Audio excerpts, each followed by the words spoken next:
E aí, pessoal, como é que vai? Nesse vídeo nós vamos desenvolver juntos um agente RAG usando LangFlow e Pinecone. A ideia aqui é desenvolver um agente de IA com base em um caso de uso fictício, que o que vai ser? Um agente de IA para dar suporte técnico, que vai ser capaz de consultar documentações técnicas especializadas, como por exemplo, fichas técnicas, manuais do produto, e responder o usuário com base nessas documentações. Ao longo desse vídeo nós vamos abordar o que são os agentes RAG, como que funcionam as Vector Databases ou bancos de dados vetorizados, que é um componente essencial dentro do fluxo de Agentic RAG, e vamos também construir de forma prática um fluxo de Agentic RAG utilizando LangFlow e Pinecone. Vamos nessa então? Antes da gente colocar a mão na massa, então, vamos rapidinho entender alguns conceitos. O que é um Agentic RAG? Os Agentics RAG são agentes de IA que interagem de forma autônoma, dinâmica e inteligente com fontes de conhecimento externas que não necessariamente fizeram parte do seu treinamento ou do seu conhecimento original. Esse é o tipo de agente de IA que resolve casos de uso ou problemas, por exemplo, em que você precisa de um agente para dar suporte ao onboarding de novos funcionários, um agente para dar suporte técnico, como é o nosso caso de uso de hoje, ou um agente para compliance e governança jurídica. O que esses três casos de uso têm em comum é a necessidade de que a IA tenha acesso a uma fonte de conhecimento, um banco de dados ou documentações, que é externo, antes de responder o usuário.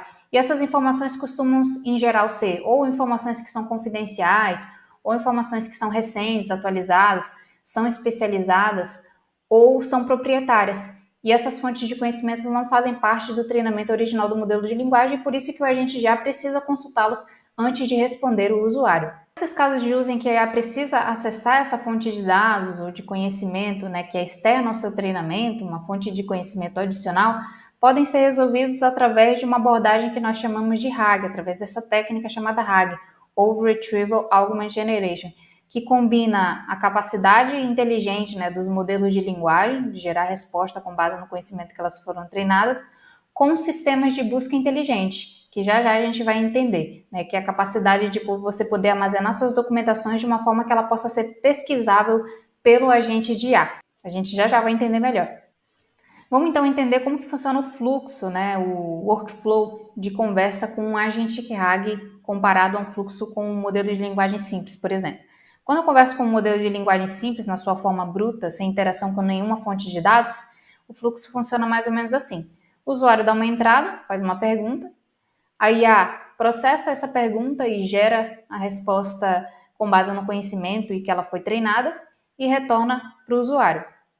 Quando eu disponibilizo para essa IA uma fonte de dados ou um conhecimento externo ao que ela foi treinada para ela poder consultar, o fluxo fica diferente. Então, o usuário dá uma entrada, faz uma pergunta, essa pergunta é utilizada para poder fazer uma query por similaridade nessa fonte de dados, Então, a partir dessa pergunta do usuário é feita uma busca nessa fonte de dados. Os resultados dessa busca, que são trechos e pedaços de informações dessa fonte de dados, é passado para o modelo de linguagem junto com a pergunta do usuário, que é processada, interpretada, criticada, enfim, gerada a resposta e retornada para o usuário em linguagem natural.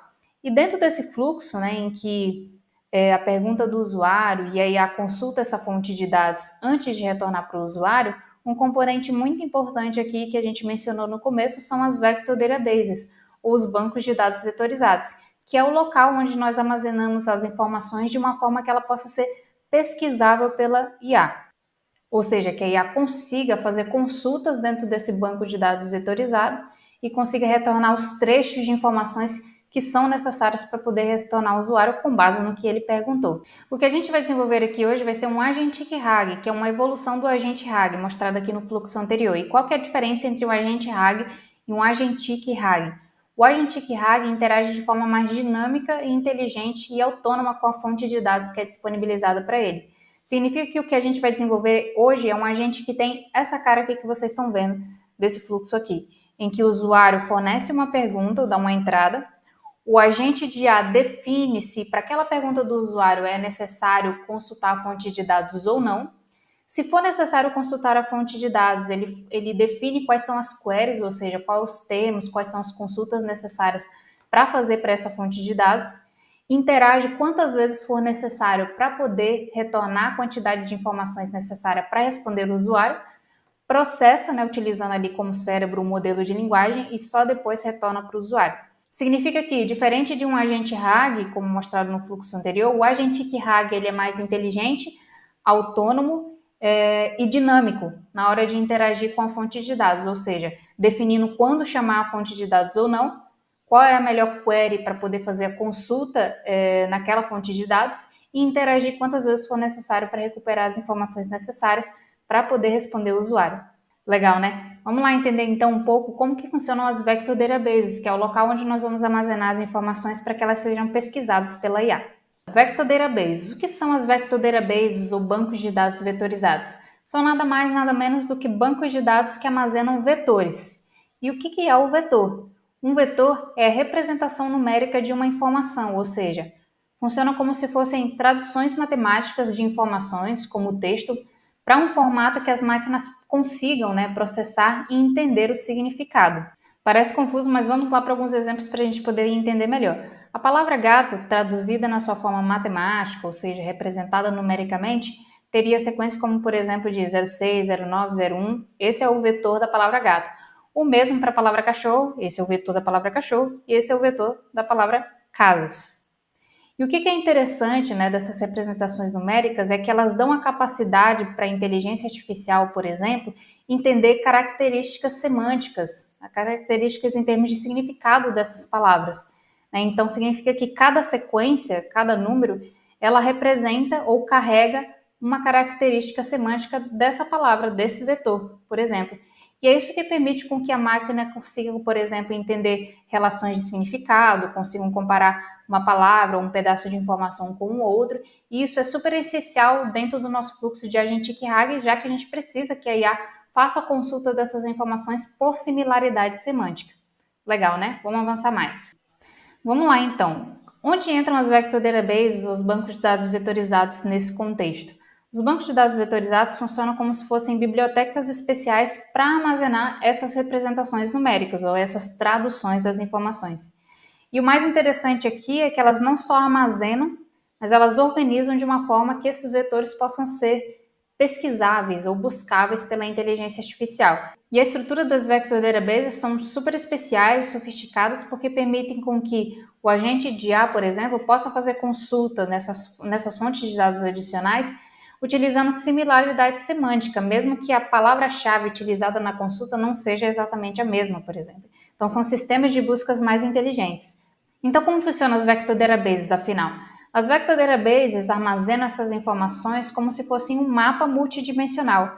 Isso significa que essa sequência, essa representação numérica, acaba se tornando como se fosse a geolocalização daquela palavra-chave, daquele pedaço de informação dentro da Vector Database, ou seja, cada vetor vai ser um ponto dentro desse espaço multidimensional. E pelo fato desse vetor, dessa representação numérica, carregar características semânticas dessas palavras, isso significa que dentro desse espaço multidimensional, palavras que são semanticamente ou compartilham das mesmas características estarão mais próximas dentro da Vector Database, enquanto palavras que estão mais distantes, né, dentro do seu campo semântico, né, ou de significado, vão estar mais afastadas entre si. E é assim que as Vector Databases armazenam ou organizam esses vetores dentro do seu armazenamento, né? Como se fosse um mapa multidimensional em que palavras semanticamente semelhantes estão próximas e palavras que são mais divergentes, né, semanticamente, estarão mais afastadas entre si. E o que vai dar uma inteligência interessante para que a gente consiga fazer essa busca por similaridade. Então, voltando rapidamente dentro do nosso fluxo RAG, quando o usuário faz uma consulta, então, o agente de IA define qual é a melhor query, por exemplo, para poder fazer contra a Vector Databases. Essa consulta é transformada em um vetor também, né? Então, a consulta é em palavra-chave, em linguagem natural, mas ela é transformada em vetor para poder se comunicar com a Vector Database. É resgatado ou recuperado as informações, né, que estão dentro daquele campo semântico, similares, né, já que é busca por similaridade. Então, os trechos de informações aqui que estão próximas entre si, dentro desse espaço multidimensional, são recuperadas. Essa consulta que foi feita é passada junto com esses pedaços de informações, que são os resultados, para o modelo de linguagem, e então isso é utilizado para gerar a resposta e retornar para o usuário em linguagem natural. Então, é um fluxo bem fascinante, né, de poder consultar as informações, traduzir essas informações para um formato que a máquina entende, poder recuperar, processar e retornar para o usuário de volta em linguagem natural, a linguagem que o humano entende, né? Show? Então agora que a gente foi introduzido aqui aos conceitos principais, né, de como que funciona um Agentic RAG, as Vector Databases, que é um componente essencial dentro desse fluxo, vamos lá colocar a mão na massa então na construção do nosso agente. Vamos lá então fazer um overview do agente de IA que a gente vai desenvolver hoje. Nosso caso de uso é um agente de IA para o suporte técnico de eletrônicos. Isso significa que esse agente de IA vai precisar ser inteligente o suficiente para, ao receber a consulta do usuário, definir se é necessário chamar uma fonte de dados adicional, consultar uma fonte de dados adicional ou não. Ele decidindo que é necessário consultar uma fonte de dados adicional, ele vai precisar definir qual é a melhor fonte de dados para poder consultar, já que as nossas informações vão estar segmentadas em, por exemplo, manuais de uso de celulares e manuais de uso de computadores. Em terceiro lugar, ele vai precisar fazer a interação quantas vezes for necessário, ele vai precisar definir quantas vezes será necessário interagir com essa fonte de dados para recuperar todas as informações que são necessárias para poder retornar para o usuário. Vamos lá então entender um pouco do projeto em si. Aqui dentro do LangFlow nós vamos dividir o nosso fluxo em duas etapas principais. A primeira etapa vai ser a etapa de ingestão, ou seja, onde nós vamos processar e armazenar as informações, ou seja, elas vão ser processadas para serem transformadas em vetores, lembra do banco de dados vetores? E vão ser armazenadas aqui dentro do Pinecone. Então, aqui, usando só 4 componentes, você já tem a lógica aqui que vai fazer esse processamento das informações. E aqui nós vamos fazer o upload, né, das informações que nós queremos processar, que são documentações técnicas e manuais de uso de produto. O segundo fluxo vai ser o fluxo de conversa com a IA em si, né? Então é o fluxo de recuperação, onde eu começo aqui, né, o usuário fornecendo uma entrada, uma pergunta para o agente de IA.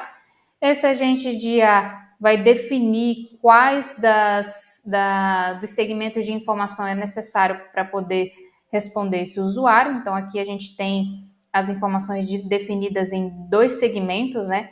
Em smartphone manuals, então manuais de smartphone e de computadores, processando e retornando para o usuário. Então são 2 fluxos, um fluxo para ingerir as informações e o fluxo de conversa com a IA que vai recuperar essas informações para poder retornar para o usuário. Beleza? Então esse aqui é um overview de como que vai ser o nosso agente de IA hoje.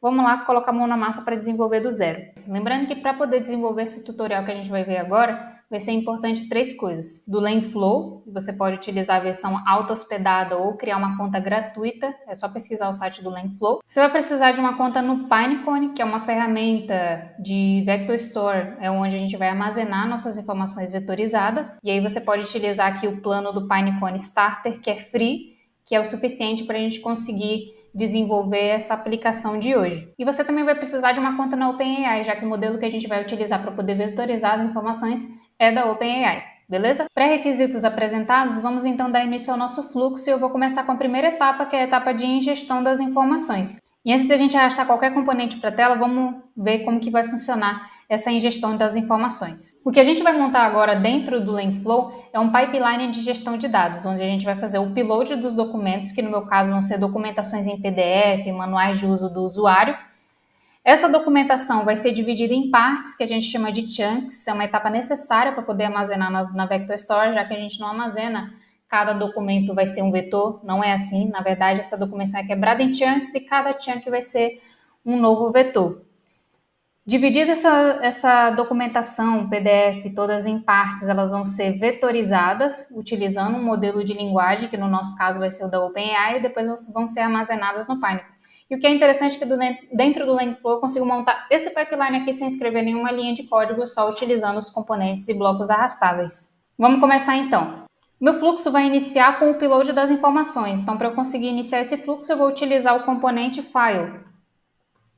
Aqui do lado esquerdo, arrasto o componente file. O que esse componente faz é justamente permitir com que eu faça o upload das informações de documentações aqui para dentro do meu projeto. E como saída, ele vai gerar o dado extraído desses PDFs. A segunda etapa aqui, o segundo componente que eu vou arrastar para a tela, vai ser o componente de split test, que é o componente que vai ser responsável por dividir as minhas informações em chunks. Vamos lá dar uma olhada e procurar esse componente. Você vai aqui no lado esquerdo, na área de LangChain, e você vai encontrar aqui o Character Splitter. E quais são os parâmetros que eu preciso passar aqui? Eu preciso passar o tamanho do chunk, que eu vou manter aqui como está como padrão, então cada pedaço vai ter 1000 caracteres. O chunk overlap, que eu já vou explicar o que é.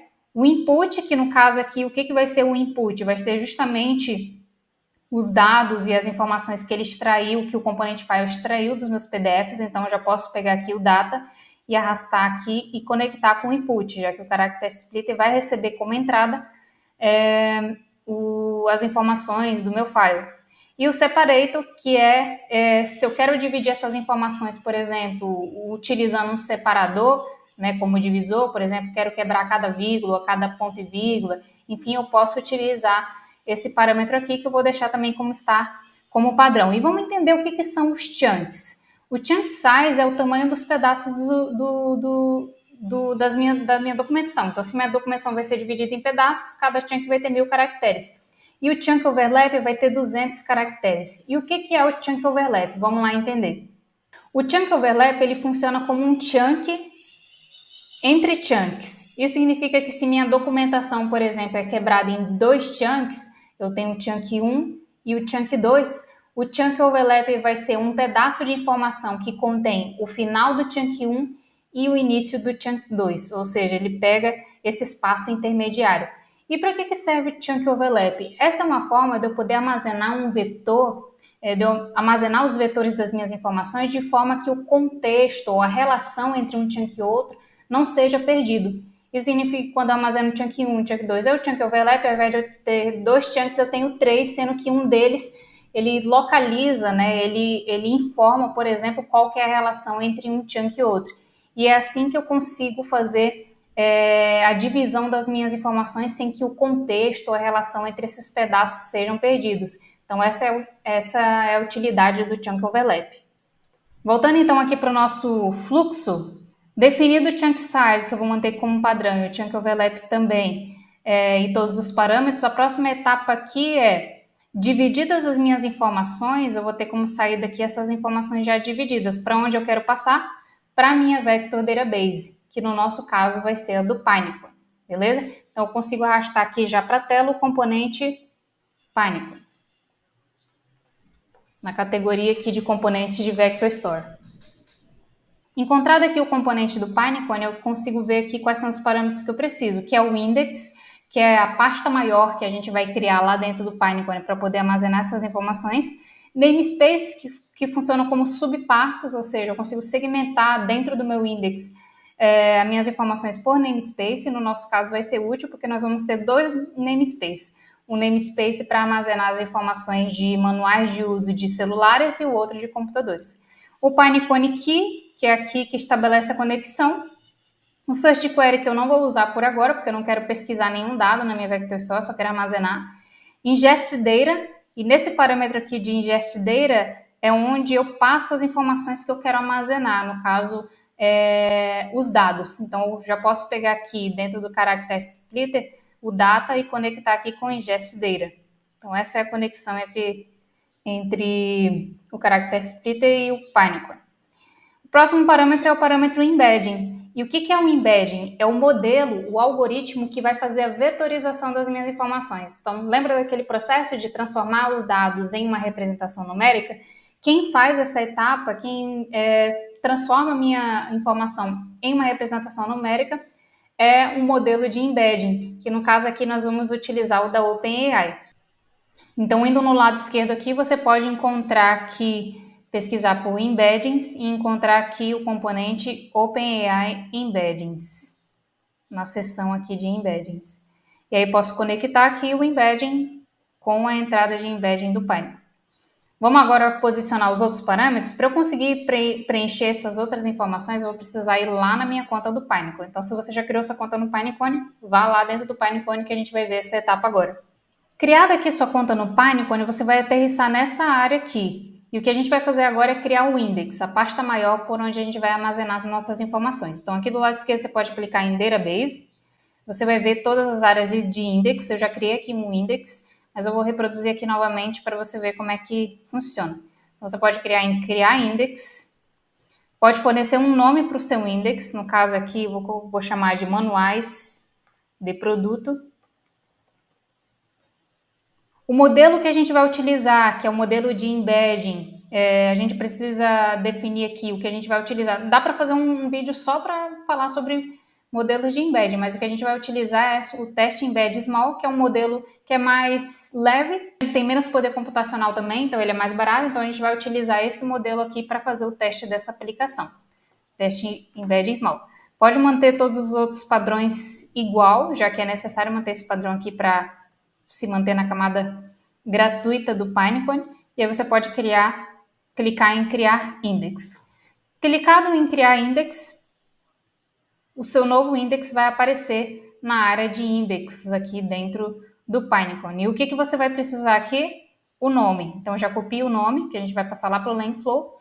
E a próxima etapa que a gente precisa para poder estabelecer a conexão aqui com o Pinecone é a API Key. Então aqui do lado esquerdo você vai clicar em API Key,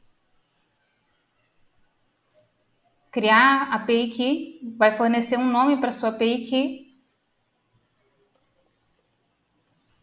e criar aqui. Copia porque você não vai conseguir ter acesso depois.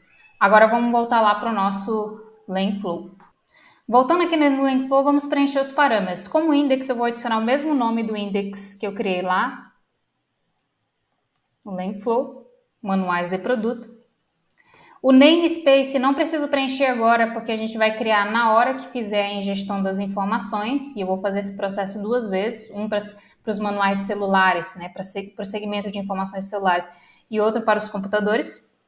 Aquela chave API que a gente copiou lá, eu colo aqui, e pronto, todos os parâmetros já estão preenchidos e a gente está pronto para fazer a ingestão dessas informações. Vamos ver se está funcionando? O que você vai fazer agora? Você vai fazer o upload das informações que você quer ingerir. No meu caso, eu vou fazer o upload aqui das informações dos manuais de produto. Fiz o upload aqui dos manuais de usuário de computadores e vou nomear aqui o namespace como manuais de computadores. Porque o que vai acontecer? O index, ele vai atualizar o index que eu já criei lá dentro do Pinecone. E o namespace, ele vai criar uma nova pasta, ou seja, criar um novo namespace dentro do meu index chamado manuais de computadores, com os vetores que forem resultantes aqui dentro desse processo. Ah, e está faltando uma etapa aqui. O que eu preciso adicionar? A minha chave API Key, que conecta a minha aplicação aqui com o modelo de linguagem. Lembrando aqui que o modelo aqui, teste embed small, precisa ser o mesmo que eu configurei lá dentro do Pinecone, lembra? A gente escolheu o model lá e aqui precisa ser o mesmo. Eu vou conectar aqui a chave OpenAI Key que eu tenho. Conectada a sua chave da OpenAI Key, todas as informações que a gente precisa preencher para poder executar o fluxo estão prontos. Vamos dar o play agora para ver se está funcionando? O que você vai fazer? Você vai clicar no play aqui do Pinecone para que ele possa executar todo o fluxo desde o começo até a etapa final do Pinecone. Vamos dar o play agora. Dependendo do tamanho da informação que você está ingerindo, pode ser que ele demore um pouquinho. Pronto, ele finalizou aqui o processo. Aparece aqui como saved e todos os componentes aqui aparecem com um verdinho. Significa que o fluxo terminou de ser executado. Vamos ver se funcionou? Para eu conseguir avaliar aqui se as informações realmente foram indexadas lá no meu Pinecone, eu preciso voltar lá no meu Pinecone e verificar o index. Vamos junto comigo. Voltando aqui no meu Pinecone, eu vou clicar aqui em Database. Vou entrar no meu index, manuais de produto, namespace, e encontro aqui manuais de computadores, que foi o fluxo que eu acabei de executar. Ele armazenou aqui 456 vetores, que é resultado das minhas informações. Bacana, hein? O mesmo processo eu posso fazer novamente para criar novos namespaces aqui. Então, se eu quiser, por exemplo, armazenar manuais de tablets ou manuais de máquinas de lavar, enfim, outros namespaces de outros produtos eletrônicos do meu caso de uso, por exemplo, eu posso voltar lá no Pinecone, renomear o namespace, por exemplo, subir novas informações e dar o play novamente. Significa que o mesmo fluxo ele pode ser reaproveitado, por exemplo, para eu criar novos namespaces ou mesmo atualizar um mesmo namespace. Então, por exemplo, se eu quero adicionar novos manuais de celulares a esse mesmo namespace já criado, é só eu manter o mesmo namespace que na hora dele executar o fluxo, ele não vai criar um novo duplicado, e sim vai atualizar o mesmo existente. Legal, né? Como eu já executei o primeiro fluxo, então eu já tenho aqui os dois namespaces que eu vou utilizar no caso de uso de hoje, que no caso são os manuais celulares e os manuais de computadores. Você pode repetir esse processo quantas vezes você quiser, para criar novos namespaces ou atualizar o mesmo. Agora a gente vai passar para o segundo fluxo, que é o fluxo de recuperação das informações, que é o fluxo em que a gente conversa com o chat, o fluxo que o usuário executa. Voltando aqui no meu Langflow, vamos então para esse segundo fluxo, que vai ser montado aqui nesse mesmo espaço. Como se trata de uma solução que ela é conversacional, ou seja, o usuário precisa dar uma entrada para poder iniciar esse fluxo, um componente que é essencial para a gente poder começar aqui é o componente Chat Input. Então, aqui do lado esquerdo, vou procurar o componente Chat Input e arrastar para a tela. Que é o componente que faz o quê? Ele captura as mensagens que nós recebemos aqui dentro do Playground, as mensagens do usuário. O próximo componente que eu vou utilizar aqui, que é um dos pontos centrais aqui da nossa ferramenta, que vai dar autonomia para o agente, por exemplo, consultar a fonte de dados que a gente criou, é o componente agente. Então, aqui do lado esquerdo, posso vir em agente e arrastar o componente agente. E quais são os componentes que eu preciso preencher aqui, os parâmetros, perdão. O modelo, eu vou utilizar da OpenAI, o modelo específico que eu quero utilizar, que vai ser o Mini, e a minha OpenAI Key, que estabelece a conexão. Então, já posso adicionar aqui minha OpenAI Key, que pode ser o mesmo que eu utilizei no do Embedding, por exemplo. Adicionei minha OpenAI Key, o próximo parâmetro que eu vou precisar preencher vai ser as instruções do agente. Então, aqui eu posso passar, por exemplo, informações adicionais sobre como que ele deve lidar com as informações ou modelar a personalidade, a função dele. No caso aqui eu posso instruir, por exemplo, de que ele é um agente para suporte técnico de eletrônicos, para que ele entenda e tenha um contexto sobre como lidar com as informações. Tools e o input. O input aqui eu já posso preencher, já que como eu já tenho o chat input capturando as mensagens do usuário do Playground, eu já posso conectar aqui para que ele possa receber essas informações, meu agente possa receber essas informações do usuário do Playground. Continuando o preenchimento dos parâmetros aqui, vamos adicionar então qual vai ser as instruções desse agente. A instrução que eu estou utilizando aqui já pronta é: você é um agente de suporte técnico especializado em eletrônicos, deve utilizar as ferramentas para recuperar informações que melhor respondam à consulta do usuário. Inclui em cada resposta trechos e citações das informações utilizadas. Aqui eu estou adicionando para ele uma camada de explicabilidade, ou seja, pedindo que ele forneça quais são os trechos específicos de informações que ele utilizou para poder responder ao usuário. Isso permite com que a gente adicione um grau de confiabilidade e consiga checar, por exemplo, se ele realmente está utilizando as documentações que foram indexadas para ele poder consultar. Beleza? Finalizada então a configuração das instruções, você pode adaptar aí de forma que melhor resolva, né, que atenda o seu caso de uso. E aí a gente clica em Finish Editing para poder salvar. Configurada aqui então as instruções do agente, vamos para o próximo parâmetro, que é o parâmetro Tools, que é um dos parâmetros mais importantes aqui para permitir com que o agente interaja com a nossa fonte de dados. E o componente que é responsável por isso, né, por permitir com que o agente tenha como ferramenta dele, né, a recuperação de informações, é o componente Retriever Tool. Então aqui do lado esquerdo você pode pesquisar por Retriever e encontrar aqui o componente Retriever Tool. No nosso caso, como o agente ele vai precisar interagir com duas fontes de dados diferentes, que é o dos manuais celulares e os manuais de computadores, eu vou utilizar aqui dois componentes de Retriever Tool. Então, eu já vou arrastar aqui dois componentes para a tela. E dentro desses dois componentes, o que eu tenho que preencher aqui? Qual vai ser o nome dessa tool? E aqui eu vou nomear justamente qual categoria de informação que é aqui, para o meu agente poder entender. E é importante que esse nome e essa descrição sejam bem claros, tá? Então, eu vou colocar aqui manuais de celulares. E vou colocar aqui manuais de computadores. Como descrição, eu vou utilizar aqui uma descrição que eu já preparei. Adicionei aqui então as descrições, no caso dos manuais de celulares, é um banco de informações sobre especificações técnicas de smartphones, guias de configuração, resolução de problemas. E no caso do manual dos computadores, a mesma coisa, porém adaptado para computadores. Beleza? Então, vamos dar uma revisada. O que meu agente tem acesso? Ele vai receber a pergunta do usuário e vai ter como tools os dois bancos de informações segmentadas. E ele vai precisar definir em cada interação com o usuário, por exemplo, se é necessário chamar o Retriever Tool ou não, e se tiver que chamar, quais dos dois ele precisa utilizar. E essa é a beleza desse agente, né? A capacidade de poder tomar essas decisões e definir as interações de forma autônoma. Vamos lá, o Retriever Tool, ele é o componente intermediário, né, que faz a comunicação então entre o agente e o nosso banco de dados vetorizado. Então, eu preciso adicionar aqui como parâmetro o Retriever, justamente que é onde eu conecto a minha Vector Database de informação, que no caso que a gente vai utilizar aqui é o mesmo utilizado para poder fazer a ingestão das informações, que é o Pinecone. Então, eu posso arrastar aqui o componente Pinecone, beleza? Arrastado o componente Pinecone, agora eu vou interagir, vou preencher aqui de uma outra forma. Eu preciso utilizar dois componentes Pinecone para conectar com as minhas Retriever Tool. No caso do banco de dados de informações sobre manuais celulares, eu preciso aqui fazer a conexão, então posso já conectar aqui Retriever com o Retriever. E eu preciso preencher aqui com o namespace no qual eu indexei os manuais celulares. Então, o manual aqui eu vou colocar o mesmo. Então, volte lá no seu Pinecone se você esqueceu e adicione aqui as informações.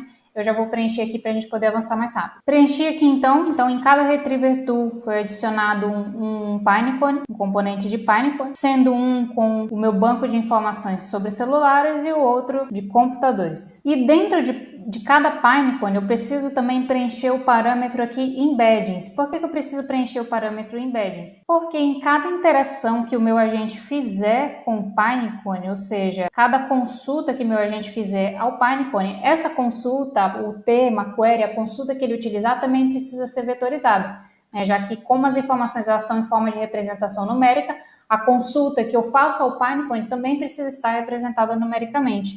Então, eu preciso adicionar aqui um componente também, OpenAI Embeddings, e preencher com as mesmas informações que eu coloquei lá no fluxo de ingestão das informações. Então, aqui você cola sua OpenAI Key, conecta seu embedding, adiciona aqui OpenAI Embeddings novamente, adiciona sua API Key e faz a conexão aqui entre os embeddings. Beleza? Então, nessa etapa final aqui do Retriever Tool, eu vou fornecer para o meu agente, então, as tools que ele pode utilizar. Então, na área de tools aqui vai ter duas ligações. Então, uma primeira tool que conecta com o Retriever que se comunica com os manuais de produtos de celulares e um outro Retriever que conecta com as informações indexadas sobre manuais de computadores. E a cada execução do fluxo, cada nova interação, a gente vai definir se vai precisar chamar uma Retriever Tool ou não, se sim, qual que é a mais apropriada para responder o usuário, ou se não, as duas ele pode chamar também. Como resultado dessa interação, o agente ele vai processar, gerar a resposta, e o que eu quero fazer com essa resposta? No nosso caso, eu quero exibir ela de volta para o Playground.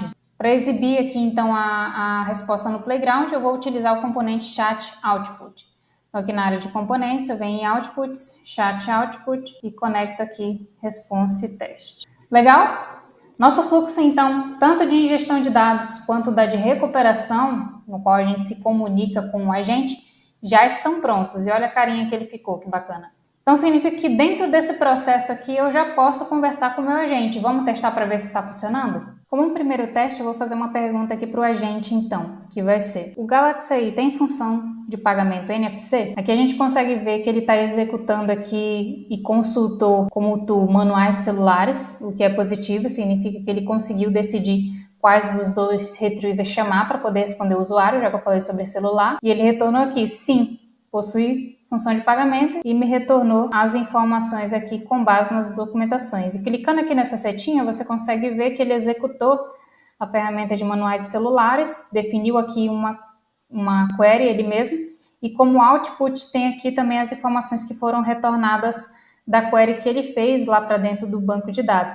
Bacana, né? Agora vamos fazer uma outra pergunta agora sobre computadores para ver se ele vai conseguir chamar a ferramenta corretamente. Nesse teste de segunda pergunta, então, eu vou perguntar para ele o que é o Galaxy Book Smart Switch. Ele executou aqui manual de computadores. Processo finalizado, vamos ver aqui o que ele retornou. Sim, ele conseguiu responder aqui minha questão e trouxe aqui as informações importantes. E se você revisar aqui o processo, né, a gente vai conseguir ver aqui que ele conseguiu chamar, executar manuais de computadores. Então, ele identificou corretamente qual retriever chamar. Defini uma query, aqui são os outputs retornados da consulta lá dentro do banco, ele processou e retornou para mim de forma detalhada e explicável. Bacana, então esse é o Agentic RAG. O interessante é que os Agentics RAG podem resolver todos esses tipos de casos de uso e problemáticas em que você precisa que a inteligência artificial consulte, acesse informações que não fazem parte do seu treinamento ou do seu conhecimento original. E, em geral, essas informações podem ser ou informações que são muito atualizadas, né? Então não fizeram parte do recorte de tempo do treinamento do modelo, ou quando você precisa que ele acesse informações que são proprietárias, que são confidenciais, por exemplo. Então, para todos esses casos de uso em que você quer que a IA acesse informação que não seja informações não estruturadas, principalmente, né, como documentações, textos, transcrições, conversas, esse tipo de agente é ideal para resolver esses casos de uso. E agora, com esses componentes do LangFlow, você consegue desenvolver todo o fluxo, tanto de pipeline de ingestão de dados para poder processar suas informações, quanto de recuperar essas informações sem precisar escrever nenhuma linha de código. E esse template, esse modelo inicial que a gente desenvolveu aqui, pode ser expandido ainda mais, por exemplo, se você adicionar novos retrievers para esse agente lidar com mais informações. Você pode trabalhar no lado do prompt, por exemplo, para poder explicar melhor para o agente como ele deve lidar com as informações ou interpretar as informações. Você pode também trabalhar nos tamanhos dos chunks, que pode variar de informação para informação.